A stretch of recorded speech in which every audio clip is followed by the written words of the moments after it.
Lalu kapan kita memulainya? Akhal Islam a'azakumullah.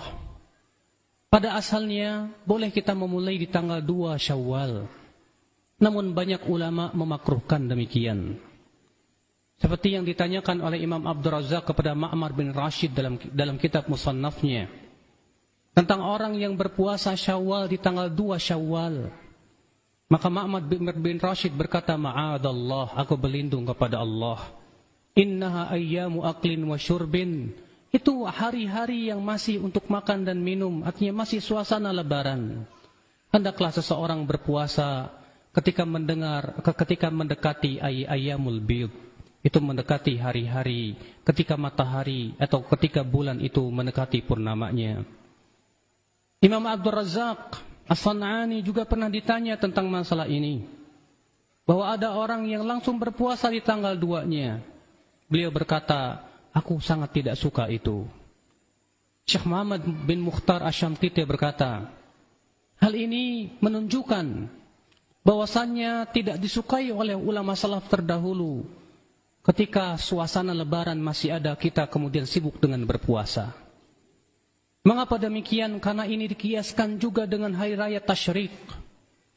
Ketika seseorang beridul adha di tanggal 10, kemudian di tanggal 11, 12, 13, dianjurkan oleh Rasulullah sebagai hari makan dan minum.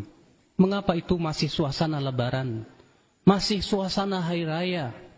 Dan kita sangat dianjurkan memperlihatkan kegembiraan kita dengan hari raya kita.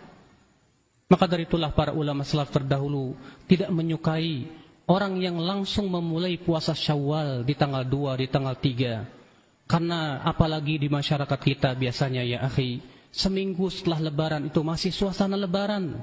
Maka tidak disukai oleh para ulama salaf untuk berpuasa pada waktu-waktu itu. Justru kita sangat dianjurkan memperlihatkan kegembiraan dengan hari raya kita. Nah, ketika kemudian suasana lebaran telah mulai hilang, mulailah kita berpuasa Syawal. Karena itu yang ditunjukkan oleh athar, oleh salafus saleh terdahulu. Oleh karena itulah yang kita lakukan, dan sebagian kaum muslimin lakukan, langsung berpuasa di tanggal 2, di tanggal 3. Tidak sesuai dengan hadis salaf, tidak sesuai dengan petunjuk salafus saleh terdahulu. Ya akhal Islam a'azzakumullah wa iyyakum. Bahkan juga tidak sesuai dengan tujuan daripada hari raya itu sendiri, agar umat Islam bergembira dengannya. Bahkan sebutkan dalam sebuah riwayat, ketika ada seorang sahabat sedang berpuasa, lalu kemudian ia disuruh makan oleh temannya. Si sahabat itu berkata, aku sedang berpuasa. Maka Rasulullah memaksa dia untuk memakannya. Dan Rasulullah bersabda, ia sudah capek membuatkan makanan untukmu. Akhul Islam a'azakumullah wa iyyakum. Maka dari itulah, kalau kita mengikuti petunjuk salafus salih, hendaknya kita memulai puasa Syawal setelah suasana lebaran telah mulai hilang.